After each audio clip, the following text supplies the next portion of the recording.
This is Jim McAndrew for Camera 3. Today we present an examination of one of the most extraordinary motion pictures of our time. Stanley Kubrick's 2001, A Space Odyssey, released by MGM. With us are Arthur C. Clarke and Joseph Gelmis. Mr. Clarke, well-known and highly versatile scientist and writer, co-authored both book and film for 2001 and was close to the project from its very beginning. Indeed, it was Mr. Clarke's short story, The Sentinel, that formed the core of the idea for 2001. Mr. Gelmis, film critic for Newsday and chairman of the New York Film Critics Circle, knows 2001 well, having interviewed Stanley Kubrick for his book, The Film Director, a Superstar. Mr. Gelmis was one of the critics who first disliked 2001 and then returned and reviewed it again, publicly offering a change of mind and a new insight. Arthur, it's been something like 2 years since the film opened, and there's been an awful lot of furor. Initially, much of the critical furor was against the film, and there's been a lot of rethinking. I did recanting. I did my recanting the first week. Did you ever anticipate, was there any reason to anticipate the kind of furor that did arise over the film? The people who called it a masterpiece unlike any film that had ever been made, breaking new ground. Was there any anticipation at all from the discussions that you and Stanley had had, or to lead you to believe this was going to happen? I don't think so, because we were so utterly immersed in the production. You know, we had no time to think ahead. And as you know, it was done under great pressure, the final ending.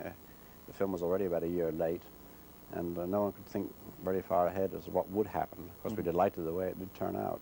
Were you as involved as Stanley in those long sessions? Supposedly he was working 18 hours a day, sometimes 6, 7 days a week. No, thank goodness, because I could always retreat to Salon and from time to time, but of course he had to be in the studio cutting and editing, and it was the special effects which took so long and involved such worries and complications. We had 205 special effects, which supposedly made the film a year late in terms of delivery to MGM. Some of those special effects had dozens, literally dozens of sections and things that had to be done in the right order. Sometimes a single special effect took a year to do. Why do that, therefore? Why? The art of animation is even dying out. Disney could never get people to replace his own artists. Why set that kind of headache, that kind of well, you just said obstacle? The only alternative is to make the film on location, which of course we'll be doing in another decade. This is the last film of its kind in Made on the Earth. I made that point to Stanley about probably 4 years ago. I said, this is the last big space film that will not be made on location. How about Childhood's End, which was your novel, and which, as a matter of fact, influenced this movie, 2001, quite a bit? Is anybody ever going to make a movie of that? Yes, in fact, I sold the movie rights about 12 years ago to a producer who's now dead, and it's passed on. The rights are now held by Howard Clarke, whose last film was The Fox, wasn't it? Mm-hmm. And of course he's famous for his War of the Worlds broadcast, which he wrote for Orson Welles back in '38. Howard has done the screenplay, and Abe Polanski is interested in producing it, and I'm sure it will be done. So they are still going to make big science fiction films? When we make big films again. $6 or $8 million budgets after Hollywood recovers. But of course, Childhood's End does take place almost all on Earth. Right. It's the greater part of it. There are some space sequences, so... Well, maybe it could be a sequel in that case to 2001. What was happening back on Earth? Doing a sequel to 2001 would present some problems. I know that I've got the title for it. It'll be called Son of Hal. You have a computer at home, you told me, called Hal. Yes, I have a very nice desk computer that was given to me as a Christmas present by Hewlett-Packard. Very nice of them. I called it Hal Jr. Has it changed in any way things around the house? Because we were talking about technology and the effect it has on human beings, as shown in 2001, where the human beings seemed less emotional than the computer and more subservient. Has it changed any of the household ritual at your home? I think it has. Well, in some ways, it's at the center of the household. People come and admire it. It's a beautiful thing physically, and of course, it's fascinating to watch. And it's also made me think more logically. So it has had some changes. Is that in a competitive kind of way to survive? Or yes, yeah, that's right. Actually, it's a very pleasant relationship. I regard Hal Jr. as a good friend. That's the way you do treat computers when you get to know them. As a friend, not as a friend, not as a rival. Right. Your short story, The Sentinel, supposedly gave the impetus to the making of 2001. At least I've read this and heard this. Is it true? How did you and Kubrick first get together? What led him to you? Well, when he finished Strangelove, he'd already decided to do a space film. And he wrote to me asking if I had any ideas on the subject. And I sort of scanned through my short stories and novels and asked myself, what would I like to see made into a film? And almost at once I came across The Sentinel, which was written about 20 years ago. It was published, I think, in '51. And that has the basic idea of the discovery on the moon of an artifact left there millions of years ago as a kind of burglar alarm to signal to something when we reach the moon.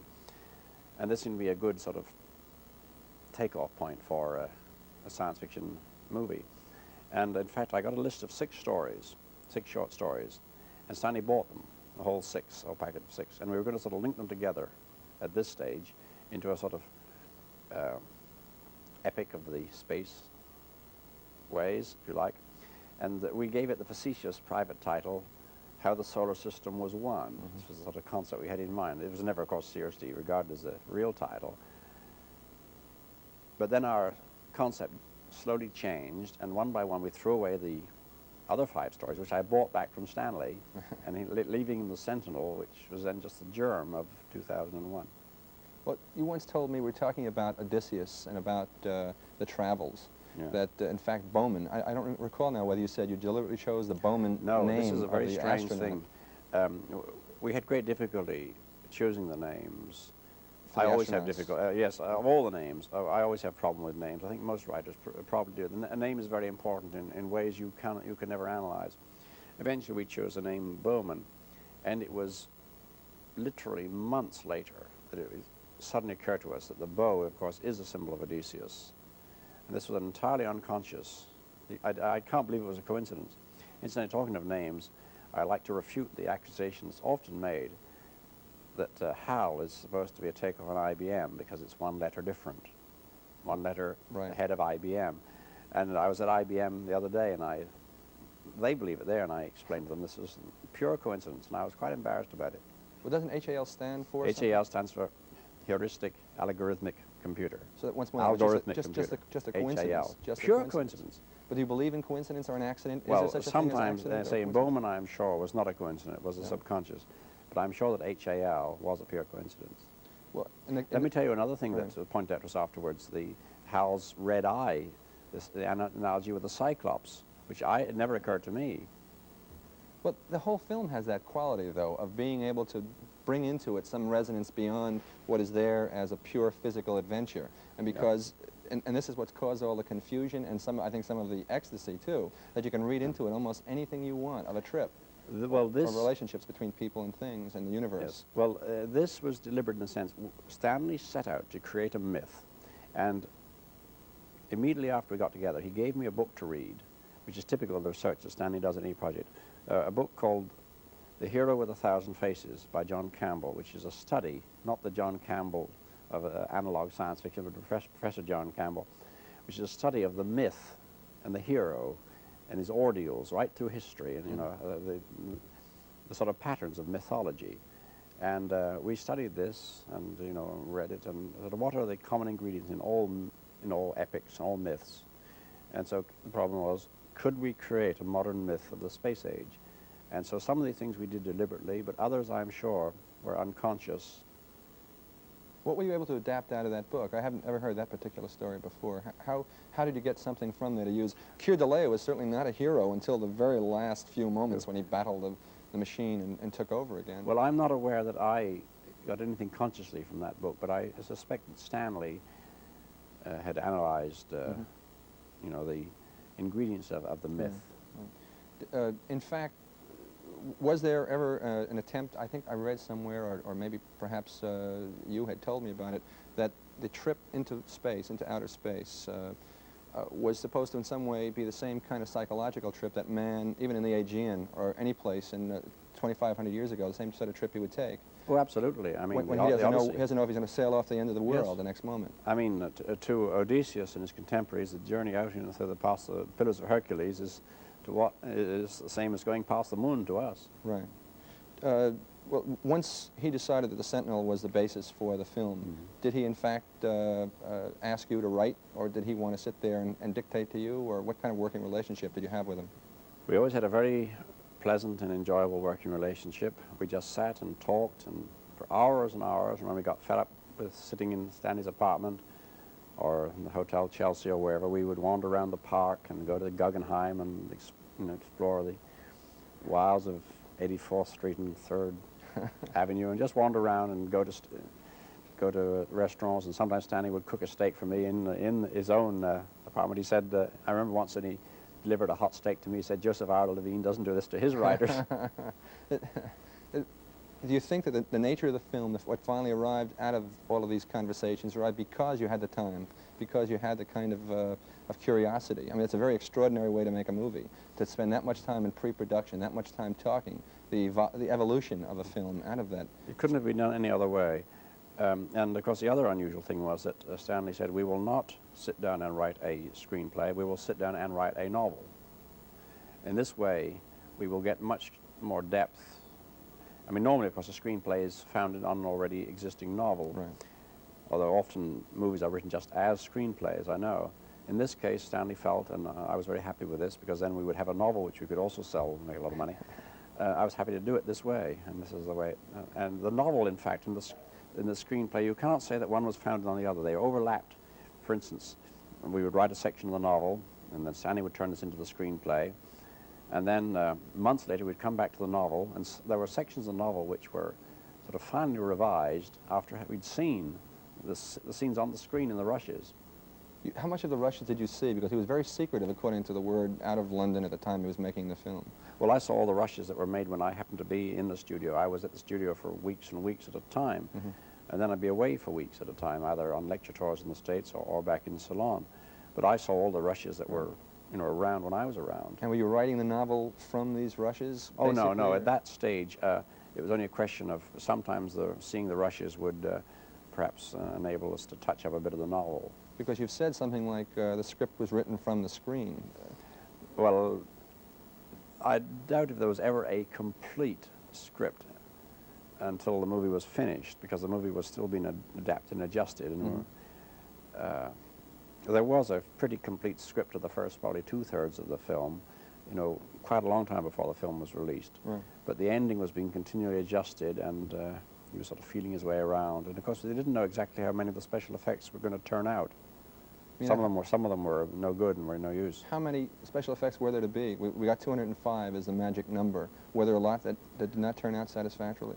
Yes, I couldn't give an exact number because some wouldn't get very far, and it was obvious that they wouldn't work. I was not involved very much in the details of the special effects, which was so technical that people sometimes ask me how you did so-and-so, and even though this has been explained to me by Doug Trumbull and by Stanley, I couldn't explain to anybody else. I don't understand. Well, how do they know? Who was the authority there for once they had a special effect that it was authentic?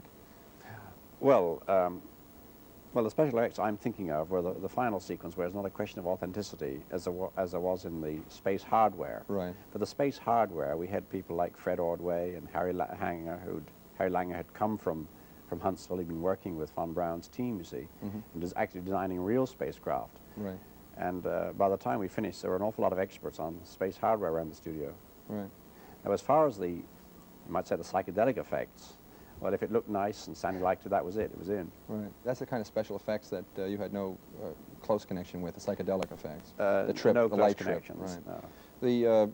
I think that the book that has put together all the materials that went into the film, that Jerry Eagles, the making of Kubrick's 2001, mentions only one specific hardware, technical kind of effect, which was apparently shown to be fallacious, and that had to do with the straws, with eating on board the plane, that zero gravity would not have allowed the food to continue on up. Yes, when you see him drinking a liquid in flight, in free orbit, in the weightless condition, you have to suck it up through a straw, and some lynx-eyed observer noticed that after he'd removed his mouth, the liquid went down. Well, I mean, even if we'd noticed that, we wouldn't have bothered to correct the detail. But that is extraordinary that so few people have found so few things to complain about. Well, of course, tremendous care was taken. There were so many people watching all the time. Even so, a few things got through. Some of them we knew about, and it wasn't worth doing anything about them. Others, no one's ever mentioned. I know a few that I've never even mentioned. If you would. Well, I can think of a few. Or one, anyway. Well, one thing that worried me was the way in which the people in the lunar base, in the conference room, they walk perfectly normally. Now, it looks as though it's not going to be possible to walk on the moon, because as soon as you take off at all, you see, you sort of glide to the air under 1/6 of a G. Well, I can say, well, maybe they had a magnetic carpet or Velcro on their shoes, But they walk too smoothly. they walked a little bit too normally. Yes. What did you make of the whole depersonalization of all of those people? Was it just a natural continuation of human psychology right now, that the head of the space program was a totally innocuous, totally overeducated, as someone has called them, man, without any sense of people, without any ability to deal with them? The astronauts were very bland kind of people. Was this an extension in some way either of the science fiction approach, which is more concerned possibly with phenomenon than with interrelationships between people? Or why did they come out that way? Well, Stanley would have to answer this question. Right. I can give you a number of reasons. Your own speculation. First of all, if you do get involved in the usual interpersonal relations in a theme which is cosmic in scope, you just would distort the whole perspective. It would just be trivializing an epic theme. Right. That is one answer. It's not true that, incidentally, that the astronauts, the real astronauts, are bland personalities. They're all very distinctive, and well, you know a few. I know quite a few of them. In fact, I had 3 of them with me in Ceylon, took them skin diving. That's Conrad, Bean, and Gordon, the Apollo 12 team. Spent 3 days with us, and I took them down to an old wreck and had a marvelous time with them. And they're all amusing, witty, engaging personalities. So that's an exaggeration, though. The point is, those people we saw on the screen. Well, you saw mostly, you saw a lot of bureaucrats, first of all. Right. This does tend to be true, perhaps, of some bureaucrats. But then the 2 astronauts you saw, of course, Bowman and Poole, well, you saw them in their normal routine, and the long space flights, we hope, are going to be rather boring. Yes. Uneventful, in any case. Exactly. Yes. But then when something happens... So you choose people, therefore, who can sustain a low threshold of boredom? Well, this point hasn't arisen yet, and it won't arise till we start going to Mars hopefully in the 80s. But you actually foresee a time when we'll need people who are very, who are not too excitable. They certainly mustn't be overexcitable. The only acting that I could see that Keir Delay was allowed to do was when he played an elderly man. And that was one of the superb exhibitions of how an elderly man would push back his chair and get up when he was in that room, when he was in the human zoo at the end. Incidentally, I'm upset to find that quite a few people didn't realize that was Keir in the bed. In fact, one film critic made a fool of himself, I think an English film critic, by assuming that it was not Keir and sort of building up a complicated that withered theory. old gnome on the yes, bed? assuming this was God or somebody, and not Keir at all. How can you account for the fact that so many people had so many different interpretations for the end? Doesn't it have something to do with omitting facts, omitting continuity?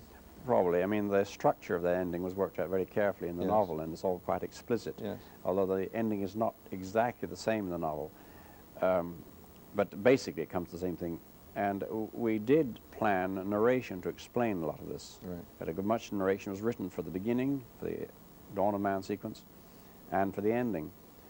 And Stanley very wisely realized that using narration, although it might have made it simpler and clearer, would have been intolerable. It would have destroyed much of the mystery and, of course, slowed everything down terribly. He's very hung up on magic, on the idea of some sort of magic coming across, a feeling of awe. Clearly, that's why the monolith, as I recall in your book, the novel that was done from the film, are teaching machines, basically. That was one, yes. The first appearance of the monolith in the Dawn of Man sequence, it is basically a teaching machine. In fact, I described its function quite explicitly as a teaching machine. Doesn't it turn luminous or opaque? It turns luminous, and you actually see, the apes actually see what they should do, what they should do, but there's more than that. Their minds are affected directly as well. Well, we'd planned to do that. In fact, the original version of the monolith, well, there were several original versions. First of all, it was not a monolith at all in the first version. It was a tetrahedron, triangular pyramid. And they made this little black pyramids. They didn't look right. For one thing, they set off all sorts of pyramid and Egyptology resonances which weren't appropriate. So we decided to have this slab. But the first slab was transparent. It was made of lucite. It was a 3-ton block of lucite, the largest ever made. It cost, I don't know, $15,000, $20,000. and it was beautifully polished, and he photographed it, and he decided he didn't like it. So if anyone wants a 3-ton paperweight, Where did the monolith therefore come from? Why? Well, because that of shape, the absence of light and because of that particular shape, does it mathematically come out better? Is there a reason for it? here again, I think there are a lot of subconscious things going on in Stanley's mind and the art department's mind. It was pretty difficult to photograph a thing as black as that. That's right. I just wonder if they have to throw special lights on it just to, Oh, to yeah. make it reflect And properly. of course, no one's allowed to touch it because fingerprints would have shown up, and it was But didn't I covered. read somewhere that something had to do with the square roots of 2, 3, and 4? Ah, or yes. 4 Well, and 5? well, now, when I measured the monolith, and I worked out the size of it, I realized it was very nearly in the sequence 1, 4, 9, the squares of the first 3 natural numbers, first 3 integers. So I worked this into the novel. I mean, this is a little, little gimmick, and it sounds as though it might mean something. But just like the phases of the celestial bodies looked like in The astrology or configurations. someplace, it might mean something. In fact, were those things valid in terms of astronomy or in terms of the actual motions of the bodies? No, I mean the lineup of the moons of Jupiter, for example, and Right. the Earth, Moon, and Sun. All these things, it could happen. They're rather improbable. Some of them are quite improbable. You might have to wait millions of years, but they could happen. But I am sure that the lineups were chosen by Stanley for entirely aesthetic reasons and for fitting the frame of the Cinerama screen. And some people have seen the sign of the cross in that configuration of the. Not until this moment. moons. Yes, I can see it. Oh yes, a lot of people have believed. I've seen theories based on this. This was a Christian symbol. Well, as Stanley's Jewish and I'm an atheist, I think it's very unlikely. Well, I think that's the beauty, that everybody can bring something because there's something terribly fundamental about the images and about the ideas we've talked before and privately about the idea of searching for something which is beyond human understanding, which in effect is a search for God or of some sort of spiritual quest. Yes. And also the business you pointed out about magic, about something that's beyond man's ken, looks like magic to him.